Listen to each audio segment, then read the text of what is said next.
Hi hello sisters எல்லாருக்கும் வணக்கம். எல்லாரும் எப்படி இருக்கீங்க? நான் வந்து பொழுது போகலை அப்படின்னா இதை தான் ஏதாவது ஒரு ஆப்பை நோண்டிக்கிட்டே பார்த்துட்டே இருப்பேன். ஏன்னா நம்மளுக்கு வந்து ஏதோ ஒரு விதத்தில் கஷ்டத்தை குறைக்கணும் அப்படின்றப்ப ஏதாவது நோண்டிக்கிட்டு இருப்போம். என்னை பொறுத்த மட்டும் யார்ட்டையும் பொய் சொல்லக்கூடாது, திருடக்கூடாது, அடுத்தவங்க வந்து ஏமாற்றக்கூடாது, அவ்வளோதான். அந்த வகையில் நம்ம வந்து வேறு ஏதாவது வேலை செஞ்சு பிழைக்கணும் அப்படின்ற ஒரு எண்ணமே நிறையா இருக்குது. அடுத்த கட்டத்துக்கு முன்னேறணும் அப்படின்ற ஒரு எண்ணமும் நிறையாவே இருக்குது. ஸோ அதுக்கு என்ன பண்ணலாம் அப்படின்னு பார்த்துட்டே இருப்பேன் நான். இது வந்து லைஃப் பாயிண்ட் ஆப்பு யாருக்காவது தெரியுமான்னு தெரியல. இதில் வந்து நான் என்ன செய்வேன்னா, இது வந்து ரொம்ப நம்மளுக்கு வந்து பெனிஃபிட் கிடைக்கிறது கம்மி தான்.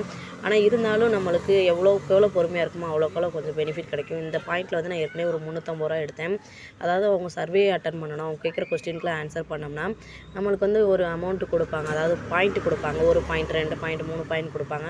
கிட்டத்தட்ட 3 மாதம் 3.5 மாதத்தில் வந்து ஒரு 350 ரூபா கிடைக்கும் நம்மளுக்கு. அதாவது அந்த பாயிண்ட்டை பொறுத்து நம்மளுக்கு வந்து 350 பாயிண்ட் பார்த்தோம்னா ஒரு 300 கிடைக்கும். 275 பாயிண்ட் பார்த்தோம்னா ஒரு 200 250 கிடைக்கும். ஸோ அதை வந்து நம்ம வந்து 3 விதமாக, ஒன்று டொனேட் பண்ணாமல் பண்ணிக்கலாம், இல்லை பேபால் மூலமாக எடுத்துக்கலாம், இல்லை நம்மளுக்கு வந்து இது மூலமாக எடுத்துக்கலாம்.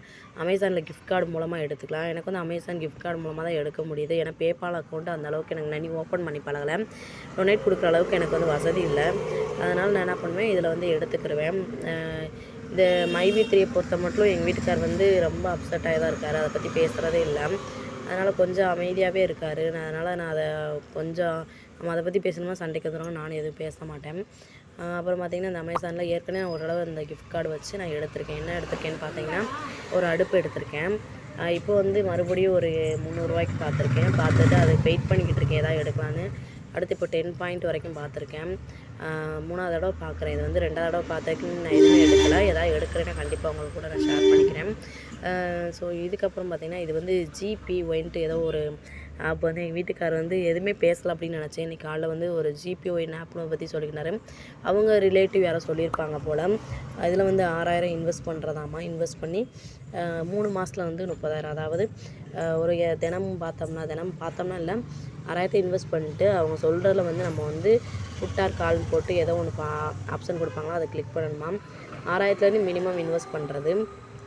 அதுக்கப்புறம் பார்த்திங்கன்னா, ஒரு 3 வாரத்துலேயே நம்ம போட்ட காசை எடுத்துடலாம். 2 வாரம், 3 மேக்ஸிமம் 3 வாரம், 2 வாரத்துலேயே நம்ம போட்ட காசை எடுத்துடலாம். அதுக்கப்புறம் வரப்போ நம்ம ப்ராஃபிட்டு தான். ஆனால் 3 மாதம் தான் பார்க்க முடியும் இதை அப்படின்னு சொன்னாங்க.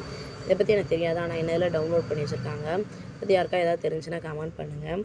அப்புறம் இன்னொன்றுலையும் எனக்கு வந்து இன்வெஸ்ட் பண்ணி விட்டுருக்காங்க. நான் இன்வெஸ்ட் பண்ணல, எங்கள் வீட்டுக்காரர் இன்வெஸ்ட் பண்ணல. நான் வந்து வந்து வாடகைக்கு ஒரு வீட்டில் குடியிருந்தேன். அப்போ பக்கத்தில் ஒரு பொண்ணு குடியிருந்துச்சு. ரொம்ப அந்த பொண்ணு நான் ரொம்ப கஷ்டம்தான். இருந்தாலுமே அந்த பொண்ணு வந்து எனக்கு ஃபுல் சப்போர்ட் பண்ணுச்சு. நான் அந்த பிள்ளை வந்து, அதாவது ஃபுல் சப்போர்ட் மீன்ஸ் நாங்கள் 2 பேருமே ஏதோ ஒரு கஷ்டம்னா 2 பேரும் தேத்தி ஆறுதல் பண்ணிக்கிடுவோம். அது மாதிரி தான். இது மாதிரி எந்த ஒரு கஷ்டம் வந்தாலும் அந்த பிள்ளை என்கிட்ட ஷேர் பண்ணிக்கிறோம். ஸோ நான் வந்து அதுக்கேற்ற மாதிரி பூஸ்ட் பண்ண, அதாவது நான் வேறு ஒன்றும் பயப்படாது, எல்லாம் நடக்க நல்லதுக்கே நினச்சிக்கோ அப்படின்னு சொல்லிட்டு நம்மளால் முடிஞ்சது சப்போர்ட் மட்டும்தான். ஸோ சப்போர்ட் பண்ணிக்கிட்டே இருப்பேன் எப்போயுமே அந்த பொண்ணை. நல்ல விஷயத்துக்கு. ஒரே ஒரு கேர்ள் பேபி தான் வச்சுருக்காங்க. நல்ல பொண்ணு, என்னை விட சின்ன பொண்ணு சொல்லப்போனால். ஸோ அதனால் சப்போர்ட் நல்லா என்கரேஜ், நல்ல ஒரு டெவலப்மெண்ட்டு. அவங்க வந்து இப்போ வந்து பெல்டெக்ஸ் காயின் சொல்லிட்டு எதையும் இன்வெஸ்ட் பண்ணியிருப்பாங்க போல். அவங்களுக்கு கீழே ஆள் சேர்த்துட்டா கொஞ்சம் ப்ராஃபிட்டு. என்னால் காசு இல்லை, என்னால் இப்போ சேர முடியாதுன்னு சொன்னேன். பரவாயில்லக்கா, நான் உங்களுக்கு காசு போடுறேன் அப்படின்னு சொல்லிட்டு ஒரு 12,000 போட்டு சேர்த்து. உண்மையிலே சீரியஸாக நான் பொய் சொல்லலைங்க. இது உண்மையிலே நடந்தது. என்கிட்ட காசு இல்லை அப்படின்னு சொன்னேன். நீங்கள் எப்போ உங்களால் ப்ராஃபிட் ஏர்ன் பண்ணிட்டு கொடுக்க முடியுதோ அப்போ கொடுங்கக்கா அப்படின்னு சொல்லிச்சு. சரிப்பா நான் பார்க்குறேன் எப்படின்ட்டு அப்படின்னேன். கண்டிப்பாக எடுப்பேன் கான்சி. எடுத்தால் கண்டிப்பாக ஃபஸ்ட்டு அந்த பொண்ணுக்கு கொடுக்க வேண்டியதை. ஆனால் அதை பற்றி நான் இன்னும் உள்ளே போகலை, எதுவும் தெரியலை. இன்றைக்கி இதை தான் எங்கள் வீட்டுக்காரர் இந்த ஜிபிஒய்ன்ட்டு ஒரு ஆப்பை இன்ட்ரடியூஸ் பண்ணி என்கிட்ட சொல்லியிருக்காரு. அவருக்கான நம்பிக்கை இதில் இருக்குது போல். சரி பார்ப்போம் எப்படின்றத. அவருக்கு பார்த்து கொடுத்தா கொஞ்சம் இந்த மைவி3 பற்றி பேசாமல் இருப்பார் நான் நினைக்கிறேன். அதனால தான் மேக்ஸிமம் சரின்னு சொல்லிட்டு நானும் பார்க்குறேன். இதை உட்காந்து இந்த ஒரு வேலையுமே கிடையாது. அவங்க சொல்கிறதுல வந்து புட்டார் கால் போட்டுக்கிறோன்னு ஏற்கனவே ஆல்ரெடி வந்து அமௌண்ட் வந்து நம்ம பே பண்ணியிருக்கோம். அதில் வந்து 500 கழிச்சுக்கிடுவாங்க. அப்புறம் திருப்பி ஒரு சாயந்தரம் மதியத்துக்கு மேலே அது வந்து 500 கழிச்சாங்கன்னா ஒரு 1000 ரூபா, 300 கழிச்சாங்கன்னா 600 அந்த மாதிரி போல். சரி.